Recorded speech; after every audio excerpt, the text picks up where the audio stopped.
Starting a Generation 2 playthrough was the closest I've ever gotten to experiencing what it must have been like to see color television back in the 1950s. And on the surface it does seem like something that's a pretty small difference, going from black and white to color. And it's not like I think you can't have loved something in its monochromatic form. But at the same time, now that you can see the rosy cheeks on Pikachu and explore the Pokemon world in its entirety, it's a little hard to go back, which is why my memories playing these games as a kid are so much more vivid compared to Generation 1. And if you asked me back in the day which game was the peak of the Pokemon franchise, I would have said Generation 2 without hesitation. But that was also a long time ago, before I knew how to tie my shoes, and the only strategy to get through these games was over-leveling my starter to obscene amounts. But now in modern times, I start to wonder if it's even possible for one of these 3 games to still be considered the peak of the franchise when you start paying attention to all the small details you might have missed as a kid, or if even the quality has been overshadowed by decades of improvements in later games. And the only way to really assess is by going back and starting a new playthrough, which I did very recently. I went back and played through the entirety of Johto and a bit of Kanto to answer the question, is Pokemoncristals still peak, or do we finally need to look past the rose-tinted glasses of nostalgia?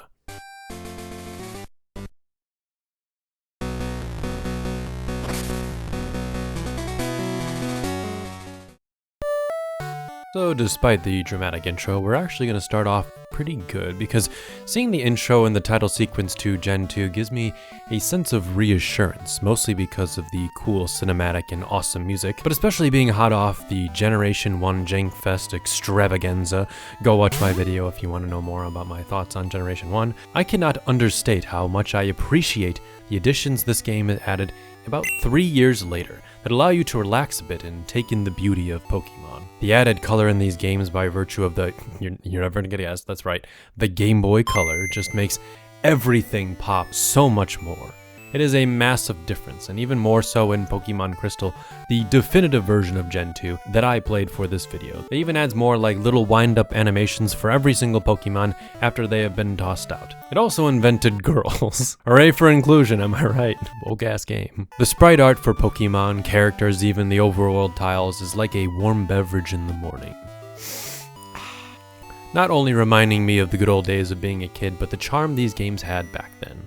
Now, I've never really been subjected to the piss green filter on the original Game Boy. I have played one, but I've never actually owned one. My very first game console or handheld was the lime green Game Boy Color, which eventually my sister sold for like $7, and I'm still not over that one. And sure, Kanto looks good enough to play on the OG GB, but bumping back over to Johto blasts you in the face with color, even if you go somewhere mundane in Kanto while playing Generation 2, somewhere like even Misty's Gym. Side by side, it's remarkable how much better it looks, with very clear color differences between the water, flooring, walls, and even the character. Even on the Generation 1 color adapted version, it's still just different shades of blue and a little black and white. And I don't want you to think I'm just saying all this to shit on one. Again, this is your last chance to go watch my opinions on Generation 1. I swear I do like the game. But I say this to show how much Generation 2 added in such a short amount of time, especially in a series that doesn't really innovate that much today. And I think this is one of the reasons as a kid when I finally got Gen 2, I played it so much more than Generation 1. And this quality also stems to the Pokemon sprites themselves that do come to life without the monochromatic limitations. I think they just look so much better here. They're much more clear and concise, and I also think they just got a lot better at making Pokemon sprites. I've made my stance on Generation 1 sprites known before because I think they're mostly fine, cute, and even charming, I guess. But with Gen 2, they really are just awesome as shit across the board. I do find it interesting it almost didn't quite turn out this way. If you've ever looked up the 1997 Space World demo, directed by the series' original creator, Satoshi Tajiri, a lot of the Pokemon sprites that we love nowadays looked very different than they do in the current Gen 2. Now, I don't think the Space World demo Pokemon look bad, it's just they do, to me, a little bit feel like Generation 1.5 more than Gen 2. And maybe I'm just biased because I've seen the Gen 2 Pokemon sprites for my entire life, and now I've seen these more recently. But I think the biggest example of this trend is the legendary dog trio looking more like the sad dogs that burned than the majestic, powerful dogs that sprung from a legend. But I do think there are some fun ones too, like this almost ditto looking thing called Animon, and really a lot of this is just a piece of nearly lost history. But overall, I'm glad that we have these sprites and then we can look at them today. And I also want to back that up because, of course, I respect the original creator and everyone that made these. I know they must have put so much time into making them, so I'm not just shitting on it for shit's sake. I just think I have a preference for the Gen 2 style that they eventually went with. And if I had to pick my favorite Generation 2 sprite, it would have to be my guy, Tyranitar. He's been my favorite Pokemon for a long time, which I don't think I've ever revealed my favorite Pokemon on the channel yet, but yeah, it's the Godzilla-looking motherfucker, because it's one of the first Pokemon I think I ever saw back in the day.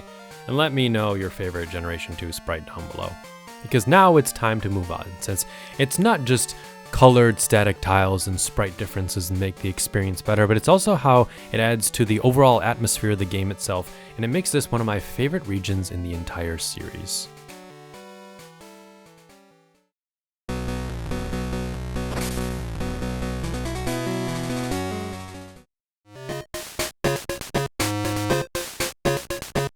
Gen 1 Kanto had some areas that gave off a nice aura and became very memorable to this day, but there's a certain atmosphere about Generation 2 that even as a child I picked up on right away. The world of Johto is heavily based on the Kansai region of Japan, where a lot more of the traditional castles and structures in Japan still stand proudly today. And the region is known much more for being the cultural and historical heart of Japan, or so I've been told. I've never actually been there myself, unfortunately, life sucks, but now Japanese influence is very prevalent in a lot of the regions, especially the first four, but I will stand that I think Johto showcases it the best. But regardless of where that influence came, I want to talk more about how it appears throughout the game itself. Violet City is littered with a mix of important buildings with rooftops that reflect that of its name, as well as more traditionally brown buildings entirely constructed out of wood. The most standout of which is the Sprite Tower on the northern edge of town with its distinct multi-floors and roofing, which I think the best part about the Sprite Tower though is definitely the legend behind it.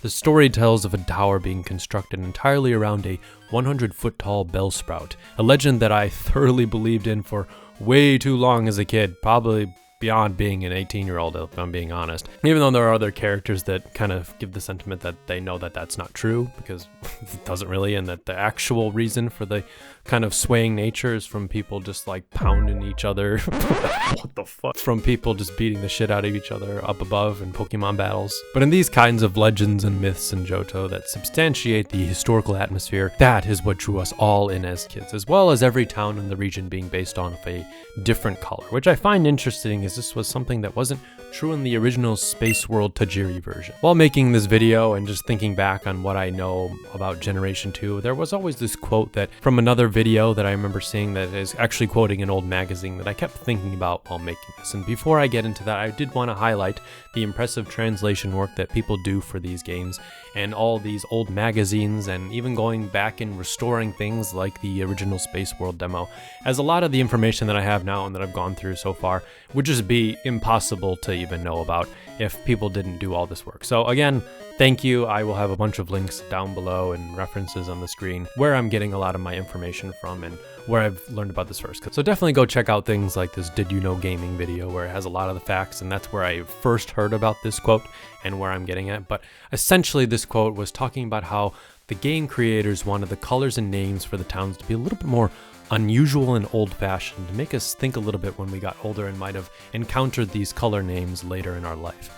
Not just like a blue and purple town, but things like violet or mahogany or cyan wood. And it makes me really think they weren't just trying to appeal to the child playing, but also the adults we'd eventually become. Adults who would make a retrospective video that's way too long talking about this right now. But I mean, really they were so right in their assessment. But given all that knowledge and the thought that went behind creating these cities like Goldenrod are just the bustling golden heart of communication and transportation, with the region's dedicated department stores and main radio tower being at its center. Mahogany Town has an air of suspicion despite its quaint nature, however, quickly becomes the catalyst for some of the game's most important story developments. And my favorite, of course, and probably many of you weebs out there as well, is Ekritique City, the epicenter for some of the game's most memorable moments and the historical heart of Johto, filled with tons of these wooden buildings and two once opposing towers, though nowadays the western tower has literally burned its mark into the city as a reminder of the power of Pokemon and nature. And this is one of my favorite stories in Johto. As the story goes, the former brass tower was burned down to nothing but rubble about 150 years ago by a lightning strike, killing 3 Pokemon in the basement. And these Pokemon were eventually resurrected by Ho-Oh to eventually become the legendary dog trio that we know today, hiding out in the basement of the tower and to disrupt their little powwow. And I've always loved how this legend gives you just enough information to theory craft, while also not enough to halt any further theory crafting, and I think that's really at the heart of a good legend or myth, but it allows you to still keep thinking about it days and even years later, and this is definitely the best example of that consistent trend in many of these older Pokemon games, and why they remain so beloved to us. And I think these details are really what make the region of Johto so memorable, and who knows, there might still be some mysteries that we have yet to uncover. But with all that being said, I really do appreciate the region of Johto and its more serene nature, and it's why as a kid I not only became more interested in Pokemon, but the region of Japan itself. As these games, and frankly this whole franchise, primed me for decades of weebdom and an interest in not only the glitz and glam of current day Japan and all the high-rise buildings, but the history and mythology that's inspired some of my favorite games. And fear not, if the wooden dojos and towers are not to your liking in these games, they also have crammed in almost the entire region of Kanto in this game as well. And that's right, if you don't like the traditional art of making balls with Kurt, you can pop over to the power plant or the busted Viridian Forest. But what is that? What the fuck is that? Overall, it's very impressive that they were able to stuff an entire second game's region in the post-game in this tiny little cartridge, but the most important things to me are how different it actually is. The two standouts in Kanto in this second adventure are definitely how places like Cinnabar Island have been completely annihilated by a volcanic eruption, leaving most of its inhabitants scattered and its dark history concealed, and as well as the Pokemon Tower in Lavender Town, a resting place for many deceased Pokemon, has been replaced with a Kanto radio station for communication, both acting as a reminder that times have changed and tragedy can strike us all at any moment.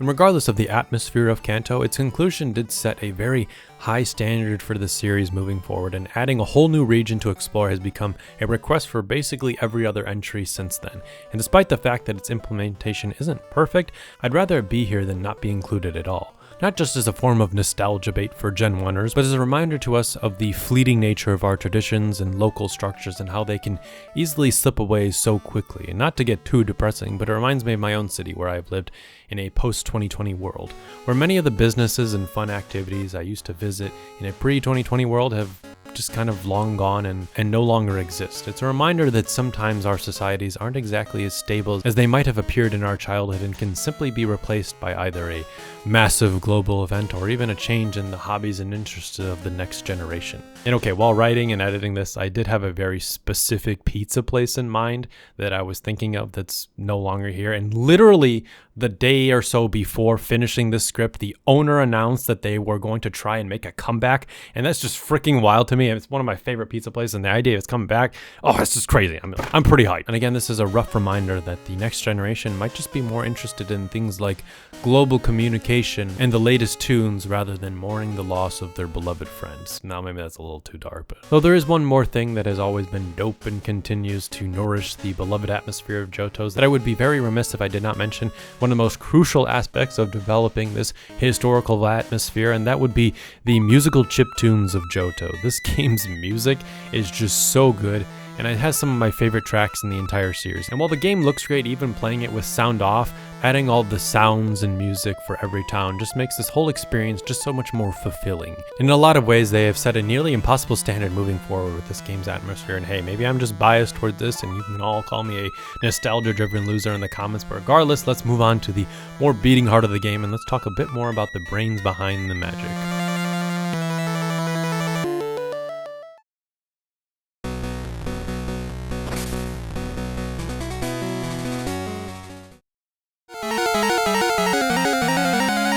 I think we can all appreciate what Generation 1 did for us with the battle system and creating the series that we know and love today. And there's a lot of ways you could choose to talk about Generation 2's battle system and the new mechanics introduced.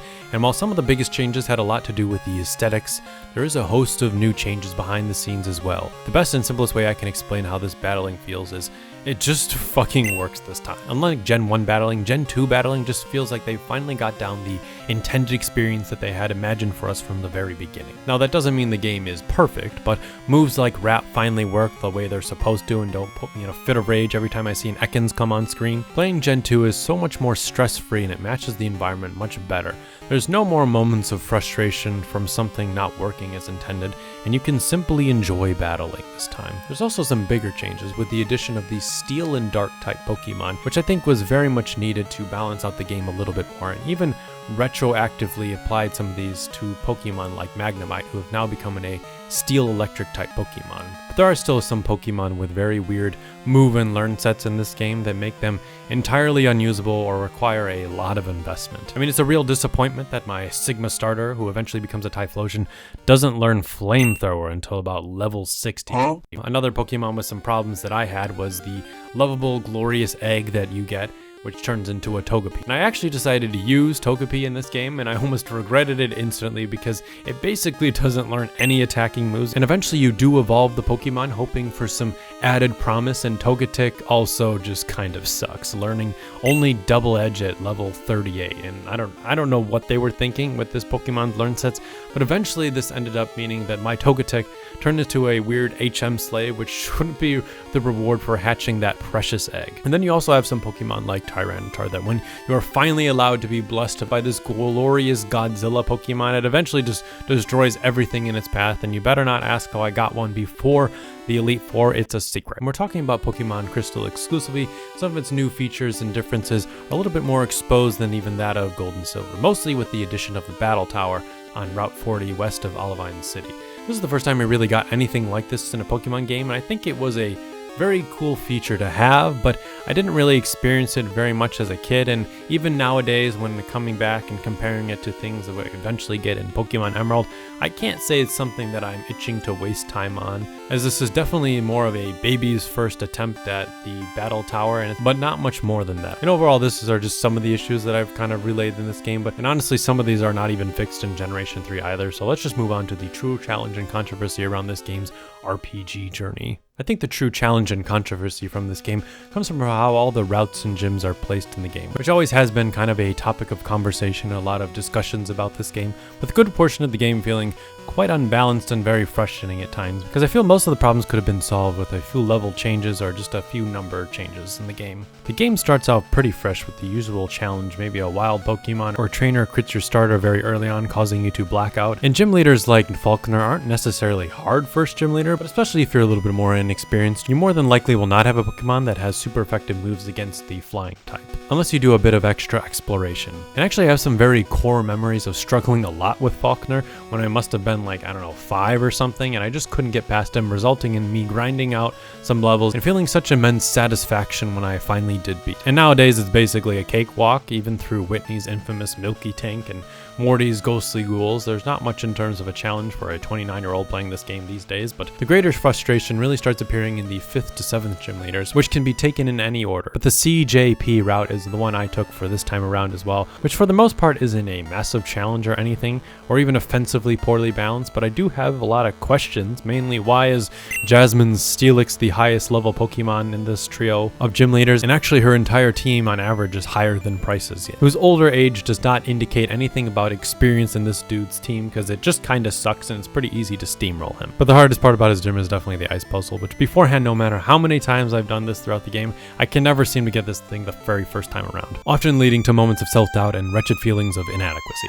Which leads to one of the final gym battles, which is Claire, despite her bratty immature nature, easily gets bodied pretty much by anyone on my team because there's some rad fly guys. But honestly, throughout this whole part of the game, the only time I do remember a major challenge is coming from our rival, who doesn't seem to be affected by the weird level play that everyone else is. The other greatest flaw, or at least something that became a problem while playing this game, which was the lack of good options going into the Elite Fours. And I was so uninspired by the options available in routes 45 and 46 or routes 27 and 26 on the way to Victory Road, not only because the Pokemon available in these routes are not really what I needed, but because they were also so low leveled. A lot of these Pokemon max out around level 30, and a lot of mine were teetering around mid-level 40s or above. This is where I happened upon a rogue Larvitar guitar that is definitely not supposed to be available at this point in time. But we're just gonna ignore that and talk about something else I don't like, and that is how Victory Road is absolutely pathetic. I don't remember it being so pathetic in Generation 2, because I thought it was basically the same as Generation 1, but I basically cut through the main path in like 10 minutes maybe, and this might be the shortest Victory Road experience that I've ever had, and I feel like they even overcorrected over Generation 1, and honestly I'd take all of those strength puzzles again in that game. And our final challenge in this portion of the game before we reach the post game is the E4 and Champion, which are definitely a decent challenge, but I wouldn't say there's anything that stood out as the worst nor the best in the series. Will's team is easily slaughtered by our new friend. Most of Koga's team doesn't even stand to move in the face of Typhlosion even without knowing Flamethrower. And despite not having a bird Pokemon, I also have a Mantine that knows Wing Attack that could counter Bruno pretty easily. And Karen is a master of the new Dark type in the region, but because there are not that many options for her, it doesn't really become that much of a challenge. And then there's Lance.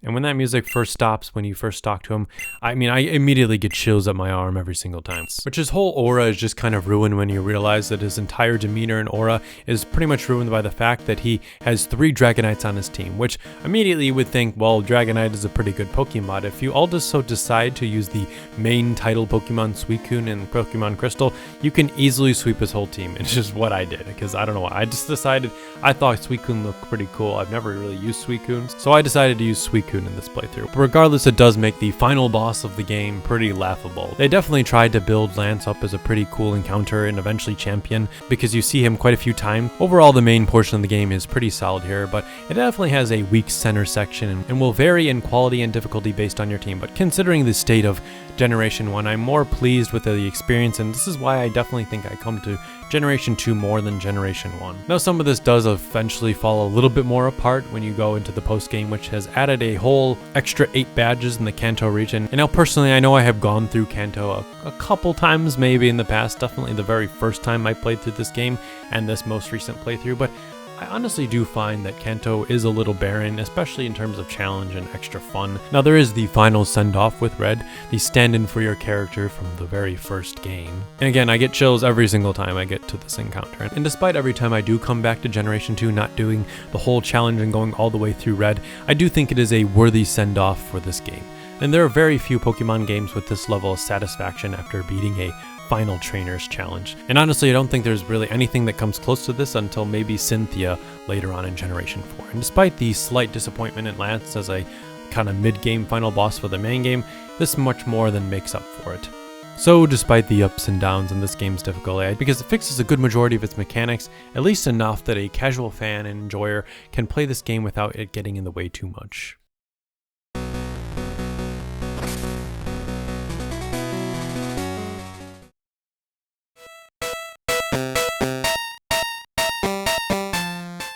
But eventually with these discussions, we start talking about the story for a little bit, which is frankly crazy that we haven't even talked about it that much in this game, but for this game, frankly, the main plot is quite lackluster, and there isn't too much to chew on. Now, in comparison to what other RPGs were doing on the Game Boy, it is kind of meeting the standard of what was set. It's not like some of the more modern Pokemon games that are about 2 decades behind in that standard, but the story is not really the reason I think you come back and play.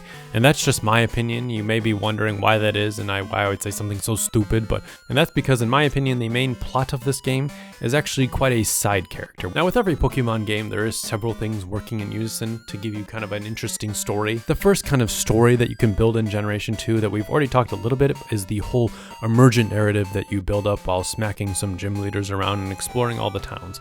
The whole become the champion storyline. And the narrative that you fill in with how excited you were to tell your friends about how you finally beat Whitney's Miltank or how you beat Lance with a team of Hoppip, that kind of fun stuff. And these games have never failed to allow me to make my own unique storyline with my party of 6 Pokemon that I will remember for a long time. But then there's the actual main plot of the video game itself, and that's where things get a little bit weird, to be honest, because a lot of that revolves around the return of Team Rocket, which honestly I feel is much more of an afterthought in this game. Now, it is quite memorable with the whole Slowpoke Tales saga continuously making me want to gag, and then there's the whole takeover of Mahogany Town and the Lake of Rage and the infiltration of the radio tower. There's definitely some fun moments in this game, but I think the biggest thing that impacted the whole Rocket storyline not being as impactful is the lack of a true climax. There's a lot of things that mirror the events of Generation 1 with all the tower takeovers and secret hideouts, but here you don't really get the final Giovanni is the 8th gym leader moment here, and that's where this really kind of pales in comparison, which is funny since this is supposed to be a much more vibrant game. And honestly, I don't even think Giovanni himself needed to return in this game,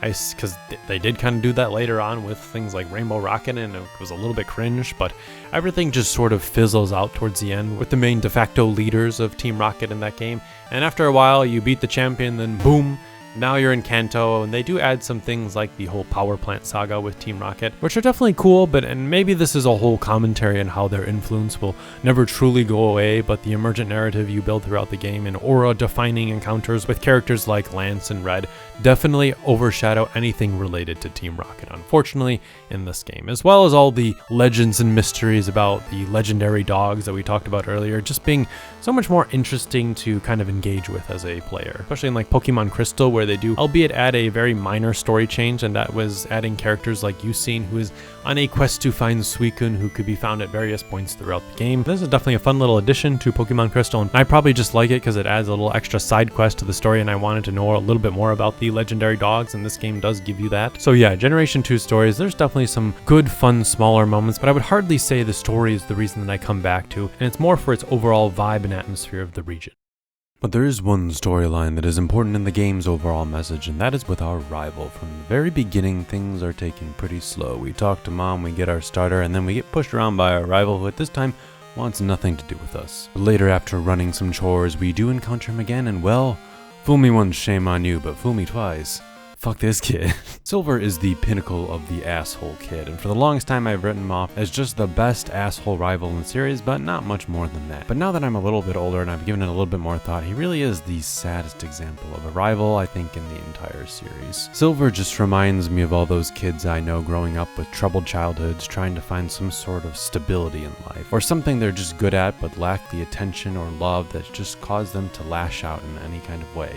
Thankfully, I have never personally gone through this myself, but seeing it here at a young age does frustrate you, and more so when you learn more about his character, his father, his potential upbringing. It all pieces itself together, and to be a pretty tragic story. Now, it is a little hard to tell if he's learned that much by the end, but I'd like to think at least if he had gotten the blue treatment in a follow-up game, he'd be shown to be a little bit more developed and a learned individual. The story is still a little bit of a simple message, but it is an important lesson for kids to learn, albeit one that hopefully most of you have learned by the time you're in your late 20s, right? God. I hate politicians. I swear, every time I start thinking about these kids' games and think they're not too deep or something like that, most adults have probably moved past the, hey, we need to have a little bit of empathy once in a while. I'm quickly reminded how many people thrice my age still haven't learned that lesson, nor will they probably ever learn something so basic. Anyway, it pisses me off, but I think sometimes these children's stories can actually be a little bit more impactful than we really think. And I know in comparison to even other Pokemon games, the story developments and characters here are not much to brag about, and they are the thing that kind of try to tear this game off the peak that it is so gracefully tried to stay upon. But I will say, despite some nitpicks, it really is not awful or offensive. It can drag the pacing a little bit towards the middle area of the game, and since there isn't too much heightened urgency keeping your dopamine-starved brain seeking more at every minute of gameplay, but the region of Johto has really never been about that either. And maybe after all the chaos of Pokemon Mania in the 90s, a calmer story was needed to propel the franchise further.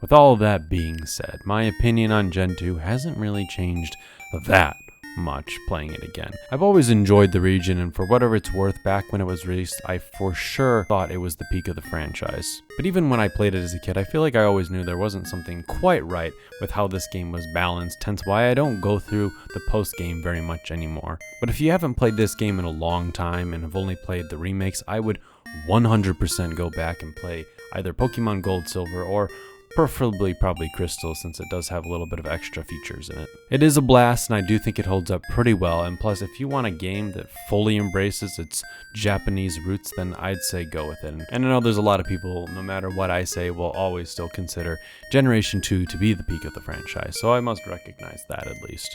So with that, I hope you enjoyed. Check out some of my other videos if you haven't already. Otherwise, I will see you next video.